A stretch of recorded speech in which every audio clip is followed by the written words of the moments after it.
Alright, what is up guys? Welcome back to another Zoids review. So I've calmed down a little bit since the HMM Blade Liger review, and I'm here to bring you guys the next Zoids Wild Zero kit that I've built, and this one is the Bazootle, or Bazootle as I like to call it, and similar to the Cannon Bull, this one is another Zoid on the I guess the bad guy faction. I don't know if it's really called the Empire in Zoids Wild Zero.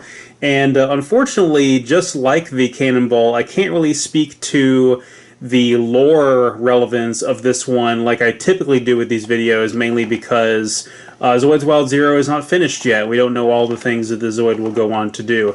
It seems like it's a relatively minor in terms of its character and the character that pilots it. It's just a sergeant on the enemy faction. So I mainly wanted to talk about the model kit and sort of the design on it.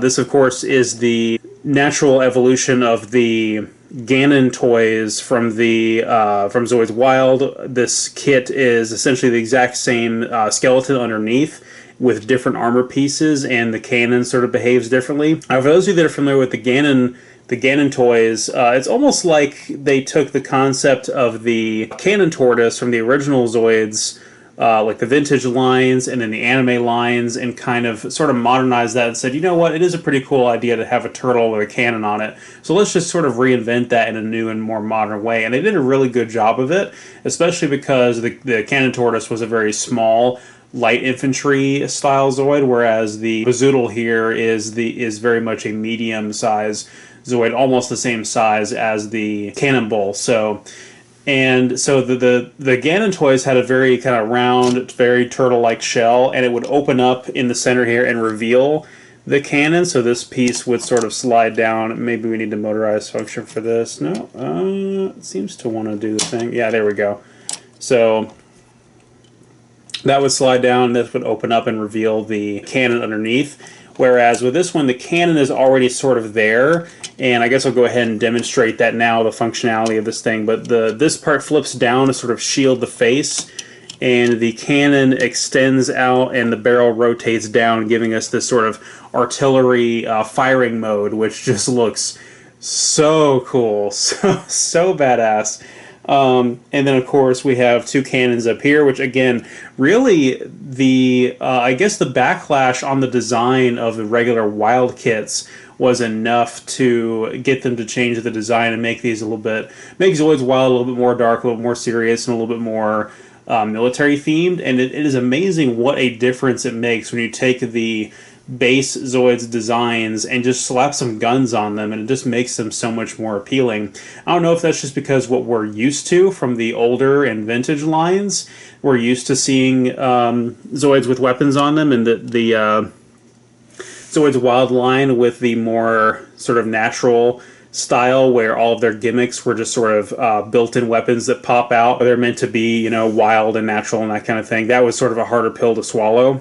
But I will say that adding weapons on this thing has made it look so much cooler. So in terms of design, this is definitely up there with the Cannonball as one of my favorite designs for Zoids Wild Zero. Although the Cannonball is not based off of a Zoids Wild kit, this one is, as I mentioned.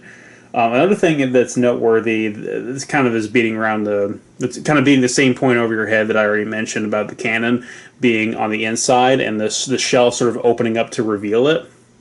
I didn't quite realize that the entire barrel assembly for the Bazootle here is visible on the top there, and when it's flipped up, it just kind of sits on top like that. You can't really see that on the box art at all, which I'll move this guy out of the way so you can see the box art there. It looks fantastic.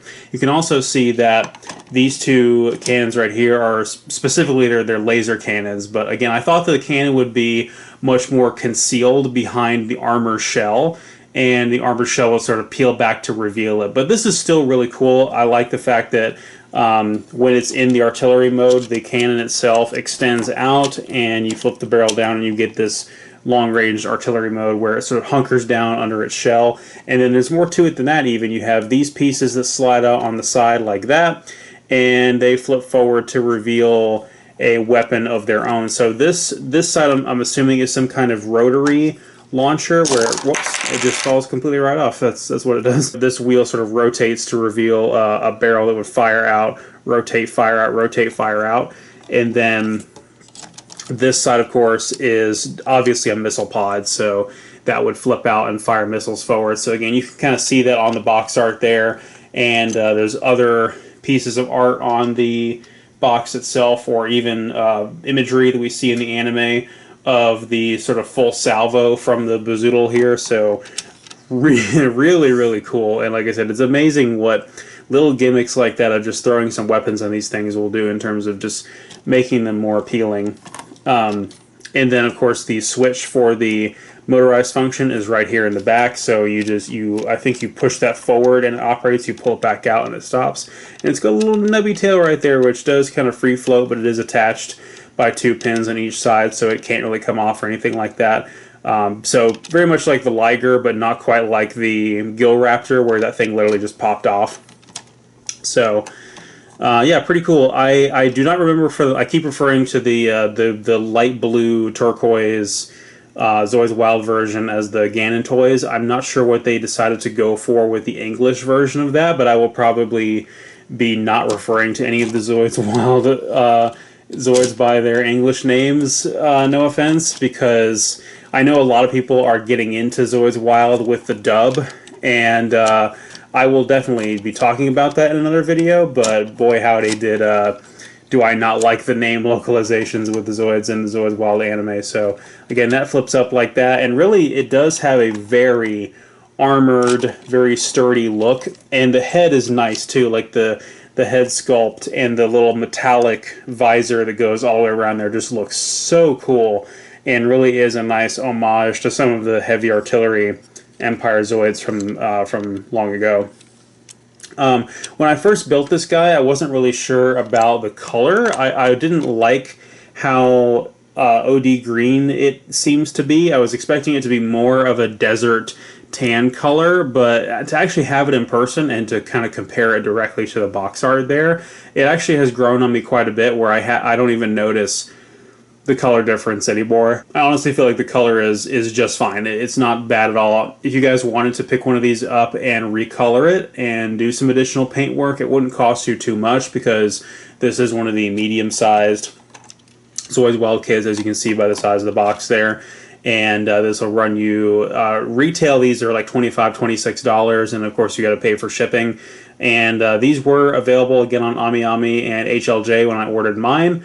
I ordered it a couple months ago and finally put it together within the last couple of weeks, and I decided to do the video right after doing the HMM Red Blade Liger video, because I know that one was a little bit more sought after. But I will say I've been kind of meaning to get to this, but another thought keeps coming to mind, and I end up cutting myself off. But in spite of how heavily armored this thing looks, the armor really does complete the look of it, and more so than any of the other Zoids Wild kits that I've built. The skeleton underneath just seems very incomplete, and it really does need that armor to kind of finish it out. Not to mention, the pilot in this one actually does take shelter underneath the armor inside the shell there somewhere. I don't know if you can really see it on this. Oh yeah, you can. It lifts up even higher than that to reveal. Yeah, there we go. So the shell does lift up and kind of reveals the signature Zoids Wild rib cage in there, and the pilot is actually straddling the cannon back there, which makes sense. But also means that, unlike the common criticism that people seem to have with the Zoids Wild Zoids, the pilot is actually protected in this case. Again, I will probably do another video talking about the controversy around Zoids Wild, or I'll probably talk about that in an upcoming live stream. So overall, very cool kit. Again, I apologize that I don't like to put the batteries in these things and actually work the motorized functions. Maybe I will do an entire video of the motorized functions where I will deliberately pop them open, put the batteries in, and give it a shot. But I don't like putting the batteries in there, because I don't want to accidentally leave them in there and end up with a Zoid with corrosion damage years from now. I know that's pretty far-fetched, especially considering how good care I take of the Zoids, but the Death Soarer that I had still had C batteries in it, and the motorized function absolutely worked. I think I showed that off on screen, the Death Soarer and the Death Stinger, but it's fine. It doesn't have any corrosion damage, which means the previous owner probably put batteries in it, but that's a tangent for another day. Really quick, I wanted to do a size comparison. I'm not going to do a size comparison with any of the actual Zoids, Wild Zoids. I'm actually just going to use the motorized kit I have on hand, which is the Hasbro Red Blade Liger, since I just got done doing that review. And you can see, of course, the Red Blade Liger is quite a bit bigger in almost every single dimension, which does kind of make you reconsider, like I said, about the price, because these would be the exact same price, save for inflation. Of course, this one came out in 2002 and this one in 2019. So it's understandable that you're paying a little bit more for something not quite as big due to inflation. But surprisingly enough, Zoids, if you compare the Zoids Wild line to the Hasbro line for the anime, Zoids have not had any value inflation at all since 2002. So the Zoids, the wind-up and motorized kits, cost the same for their specific classification of size and type as they did with this line back in 2002, which is incredible to me, especially when you consider, like, let's use Transformers as an example, because that's a very close resemblance. You know, it's sort of an anime-based mecha series that where, you know, its toy line is essential to its identity. With Transformers, the price, the inflation, and what you pay for the different classes has inflated tremendously over the last several years. So back when I first got into Transformers, a deluxe was $10, a Voyager was $20, and so on and so on. And now, you know, it went from being where a deluxe was $15. Now a deluxe, the smallest Transformers or the base size ones, are $20, and a Voyager is like $30, and a leader class is like $50. So, like, forget about it. But anyway, that's neither here nor there. With Zoids, that's not the case. You know, the small motorized, or I'm sorry, the small wind-up ones are usually $8 to $10, very, very cheap, very affordable. If you buy a bunch of them in bulk and you only have to pay one shipping charge, then there's a lot of value to be had there. I would highly recommend that, especially from HLJ. And then with these medium-sized ones, they're still $25. Save again for some slight price inflation due to popularity and short supply, plus shipping, plus probably a little bit of a COVID upcharge as well, because of what we're dealing with right now. And then, of course, the super big ones are a little bit more. I've got the Styrazer in the other room, which is going to be opened and built and reviewed very soon. That one is a much bigger box than the Bazootle or the Wild Liger, for instance. And so that one was a little bit more, but not much. It wasn't really over like $30 to $35. So but anyway, that's probably going to do it for this review of the Bazootle. I really love this guy, and I think it would be one of the Zoids Wild kits I would definitely recommend the most. It's definitely fun and has a lot of functionality and still looks really cool. And because of its sort of rugged, militaristic look, I think that this would be an awesome custom paint piece to add some weathering. It would just look incredible. So anyway, thank you guys so much for watching. I'll see you guys next time.